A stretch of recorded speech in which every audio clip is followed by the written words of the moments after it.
नमस्कार। आज हम एक सफर पर निकल रहे हैं, उत्तर प्रदेश के सफर पर। ये भारत का सबसे ज्यादा आबादी वाला राज्य तो है ही, पर हम सिर्फ आंकड़ों की बात नहीं करेंगे। हम तो एक कहानी के पन्ने पलटेंगे, एक ऐसी कहानी जो इस विशाल और जीवंत राज्य के दिल को समझने में हमारी मदद करेगी।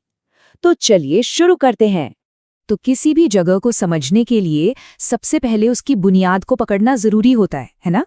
तो चलिए सबसे पहले उत्तर प्रदेश की पहचान से जुड़े कुछ जरूरी फैक्ट्स और हाँ, हाल की कुछ दिलचस्प डेवलपमेंट्स पर एक नजर डालते हैं।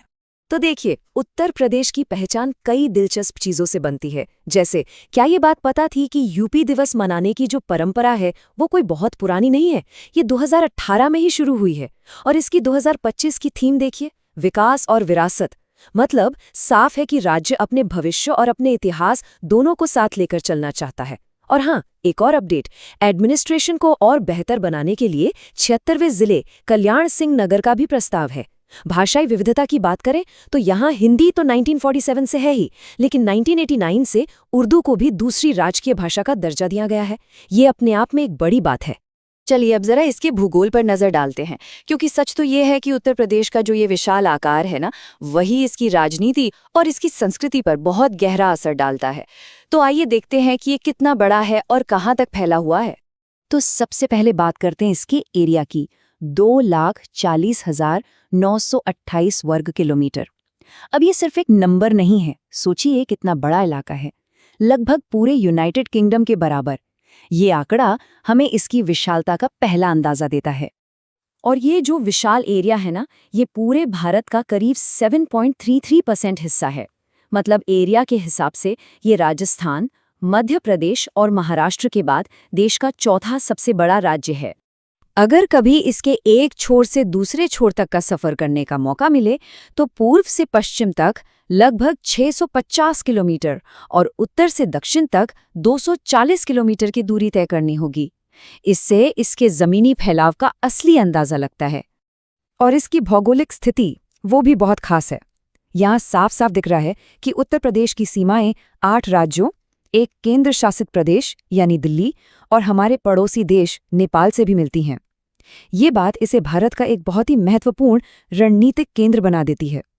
तो अब सवाल ये उठता है कि इतने बड़े भौगोलिक क्षेत्र और इतनी सारी सीमाओं को आखिर संभाला कैसे जाता है।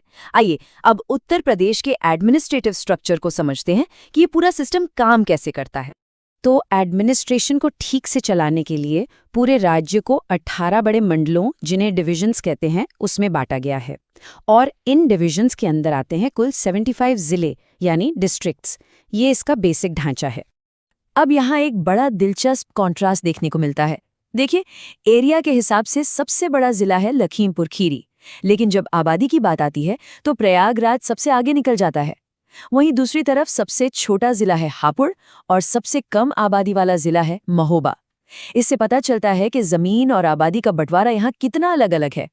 ठीक है, तो एडमिनिस्ट्रेशन के बाद अब बात करते हैं राजनीति की। एक बात अक्सर कही जाती है कि दिल्ली का रास्ता उत्तर प्रदेश से होकर जाता है। ये क्यों कहा जाता है? इसका जवाब इसकी पॉलिटिकल बनावट में ही छिपा है।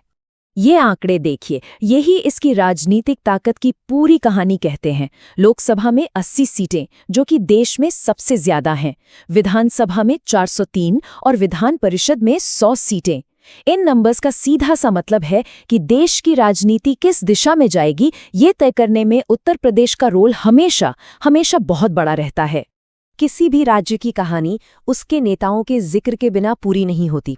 यहाँ देखिए, गोविंद वल्लभ पंत इसके पहले मुख्यमंत्री थे और आज ये जिम्मेदारी योगी आदित्यनाथ के पास है।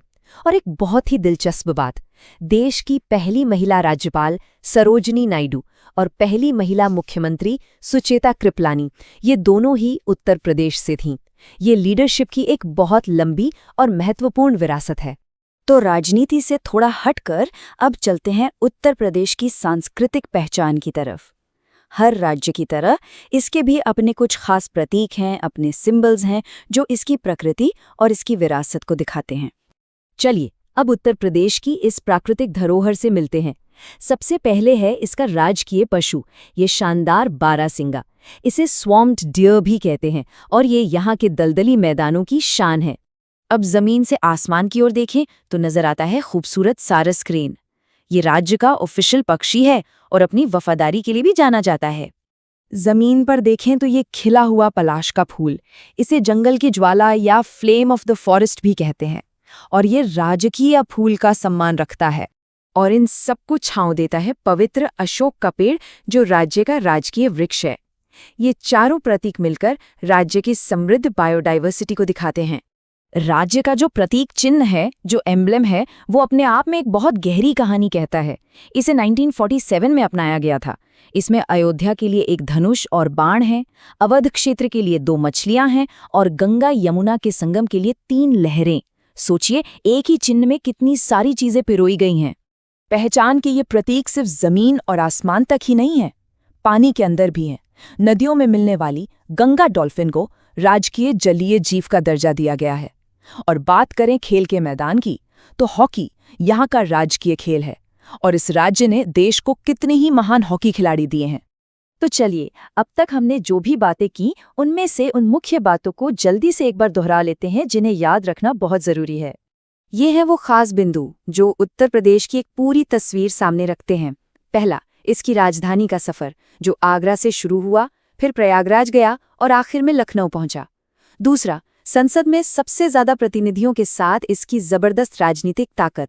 और तीसरा, इसकी स्ट्रेटेजिक लोकेशन, जो 8 राज्यों और 1 केंद्र शासित प्रदेश से घिरी हुई है। तो हमने उत्तर प्रदेश के कई पहलुओं को छुआ, इसके भूगोल से लेकर राजनीति और संस्कृति तक। अब सोचने वाली बात यह है कि इन सभी चीजों में से उत्तर प्रदेश के बारे में कौन सा तथ्य सबसे ज्यादा दिलचस्प लगता है।